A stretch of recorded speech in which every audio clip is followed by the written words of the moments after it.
Academicamente, o podcast da Autónoma Academy. Viva! Neste episódio de hoje de Academicamente vamos falar de administração pública. É de administração pública e direito administrativo. São duas coisas que vão andar relacionadas e agora fica a pergunta: o que é que o comum do cidadão tem a ver com isto? Tudo. E para responder a isto tudo convidamos Paulo Nogueira da Costa, é coordenador da pós-graduação em Administração Pública e Direito Administrativo na Autónoma Academy. Viva, bem-vindo a este episódio do Academicamente. Viva, em primeiro lugar é um gosto estar aqui para falar deste tema. A administração pública precisa de garantir direitos fundamentais dos cidadãos. Nós, na nossa relação com o Estado, dependemos em muito da administração pública aqui num país como Portugal para muita coisa. Quando falamos desta relação do cidadão com a administração pública, além da saúde, dos impostos que pagamos, estamos a falar exatamente de quê? Não podemos esquecer-nos que a administração pública existe para servir os cidadãos. E isso reflete-se em todas as áreas da vida dos cidadãos, desde aquelas em que mais diretamente se refletem no seu dia-a-dia, como as questões da saúde ou educação, mas noutras que porventura pensamos menos, mas como as do urbanismo. Aliás, fala-se muito das questões da habitação e de simplificar aqui as regras de construção, de edificação, etc. Bom, regras do urbanismo, regras relacionadas com o ambiente.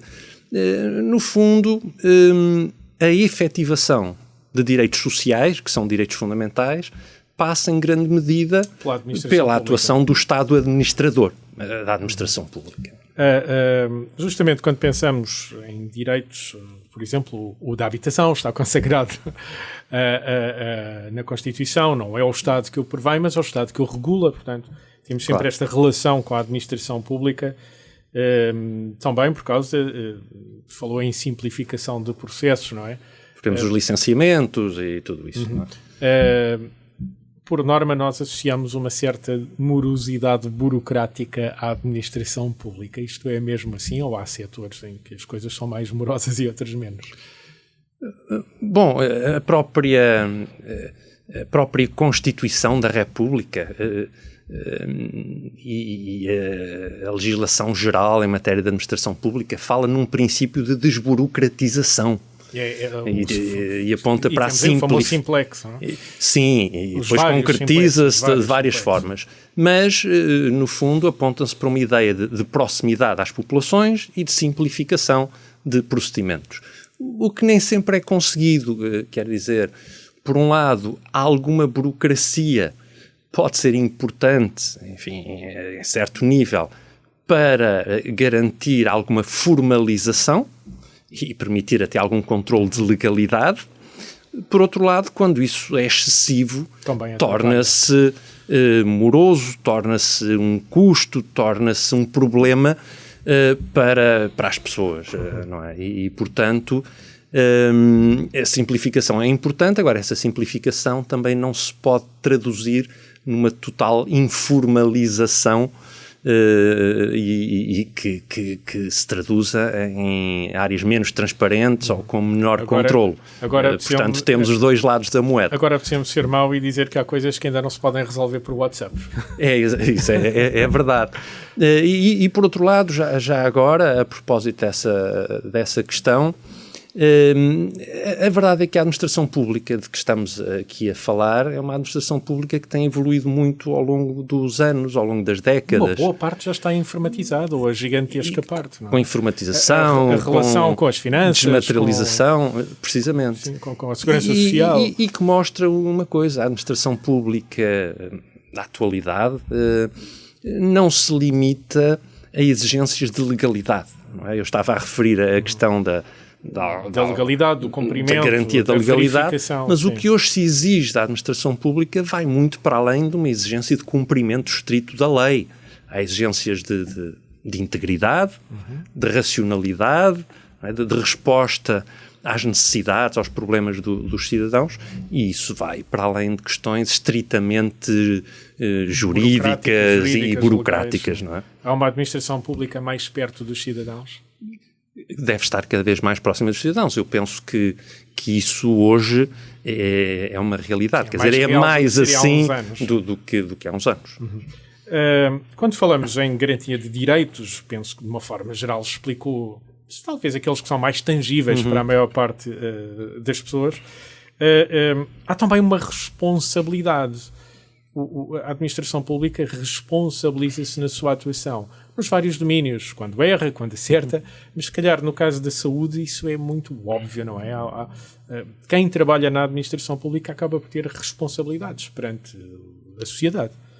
É verdade, quer dizer, os cidadãos quando acedem a determinados serviços públicos e procuram, no fundo, exercer alguns dos seus direitos fundamentais, como esse direito de acesso à saúde, procuram fazê-lo e têm direito a que esses serviços sejam prestados em tempo útil, em tempo razoável e em condições que sejam as adequadas, isto é, nós estamos a falar na saúde, mas podemos falar na educação ou até no acesso a outros serviços, até à justiça, se quiséssemos. E, portanto, a questão, quer dos prazos, quer da qualidade do serviço, é um aspecto importante para os cidadãos e, portanto, nessa perspectiva, é uma responsabilidade do Estado, aqui o Estado administrador, nas vestes de Estado administrador, que tem de assegurar a prestação dos serviços com um mínimo de qualidade. Por exemplo, a nível da saúde, nós conseguimos verificar que há um número maior de reclamações. Também, se for até para o Tribunal Europeu, quando as coisas não se resolvem em tempo útil nos nossos tribunais, esse tipo de queixas tem aumentado. Isto é uma maior consciencialização de que podemos responsabilizar o Estado, os vários agentes do Estado, quando eles falham? É possível, é um aspecto importante que os cidadãos tenham consciência dos seus direitos, que estejam conscientes dos seus deveres, não é? E temos sempre que é o dever fundamental de pagar impostos, não é? Já lá vamos essa parte, essa parte menos popular do pagamento de impostos. Esse não é difícil esquecermos dele, não é? Mas, quer dizer, a consciência dos cidadãos de que têm direitos e de que têm ao seu dispor instrumentos para fazer valer esses direitos, para os exercerem, é um aspecto importante de cidadania. E, por outro lado, enfim, importa referir que existe legislação específica relacionada com a responsabilidade do Estado no exercício das suas várias funções, o Estado administrador, o Estado juiz, o Estado legislador, que faz o Estado responder por danos que possam ser causados aos cidadãos por ação ou por omissão, no âmbito dessas funções, no âmbito dessas funções, incluindo nesta área que hoje é muito visível, na questão dos serviços de saúde. Agora, para ter administração pública que funcione, é preciso contratar pessoas. Portugal presumo que esteja mais ou menos a meio da tabela, se olharmos para a Europa, entre volumes per capita de funcionários públicos, mas é preciso contratar estas pessoas. As normas para contratar funcionários públicos são iguais às outras ou há um regime especial para a função pública? Bom, eu diria que há necessidade de contratar pessoas e de contratar serviços e de contratar bens. Portanto, quando falamos em contratação pública, podemos pensar numa perspectiva de bens e serviços, e aí importa garantir os princípios e as regras de contratação pública, enfim, para salvaguarda da transparência, da igualdade e, enfim, e racionalidade dessas aquisições, e depois o recrutamento de técnicos, de pessoas qualificadas para a função pública. Bom, aí, claro, existem regras específicas, precisamente, que procuram garantir a imparcialidade, a transparência no recrutamento, enfim, e que as pessoas sejam escolhidas pelas suas qualidades, as suas capacidades, os seus currículos. Os concursos públicos são razoavelmente claros, não é? Quando se abre um concurso público. Exatamente. Eu estou a pensar não para contratar serviços, mas para contratar pessoas. Sim. São claros nas regras, isso podemos observar e reclamar se nós acharmos que foram cumpridas. Mas tocou num assunto que me parece particularmente interessante aos dias que correm, que é a contratação de serviços. Também há regras muito específicas, diferentes da contratação de uma empresa privada. O Estado, quando contrata serviços, tem que obedecer a determinadas leis. Claro. Porque, enfim, no âmbito privado, quando somos nós próprios, a título pessoal, qualquer um de nós, ou uma empresa privada, claro, gera o seu orçamento, os seus recursos financeiros como bem entender e fará as suas escolhas como entender, mesmo que sejam disparatadas. Com a coisa pública deve ser diferente. Agora, com a coisa pública deve ser diferente e não só deve ser diferente, como deve ser mostrado aos cidadãos, informado, justificado, apresentado aos cidadãos de forma transparente, portanto, as razões daquela escolha. Então é como a mulher de César, não basta ser, tem que parecer? Claro, precisamente, porque há uma relação de confiança que tem de existir e importa não esquecer que quem exerce funções públicas ou poderes públicos o faz para servir os cidadãos, aliás, com recursos que provêm dos cidadãos, e importa garantir o bom uso desses recursos e não ficarem dúvidas porque é que é escolhida certa empresa fornecedora e não outra, e isso deve ser muito claro. Transparente. Hoje em dia até temos um portal onde estão espelhadas as contratações do Estado, é mais fácil fazer esse controle, essa observação do próprio Estado, que está mais transparente do que estaria há uns anos. Foco-me agora então neste regime do trabalho na função pública. Disse há pouco que é preciso garantir que a contratação das pessoas também é feita de forma transparente, mas há normas diferentes. Por exemplo, há horários de trabalho de 7 horas, geralmente, não em todos os locais da função pública, noutros. Há diferenças entre a contratação pública e a contratação privada que sejam, assim, grosso, de maneira observáveis? Sim, quer dizer, há algumas especificidades. Não é? Nós hoje já temos um regime do trabalho em funções públicas. Ainda há não muitos anos atrás o que tínhamos eram os vínculos por nomeação, quer dizer, as pessoas eram nomeadas para uma carreira na função pública, mas hoje a regra é o contrato de trabalho em funções públicas, o que significa que há uma base jurídica que é comum, que resulta daquilo que existe na legislação do trabalho, exatamente, mas claro, com as especificidades que são exigíveis para o exercício de funções públicas, seja nos domínios técnicos, seja em outros aspectos relacionados com o compromisso com valores da instituição onde se exercem as funções, domínio da ética, da integridade, etc. Precisamente por aquelas razões de que temos estado a falar, não é? Do serviço aos cidadãos e as particularidades da prossecução do interesse público pela administração pública. Portanto, quem exerce funções públicas tem, poderá ter algumas vantagens em termos de regime, mas tem também alguns deveres que quem exerce funções no privado não tem. E, portanto, justifica responsabilidades.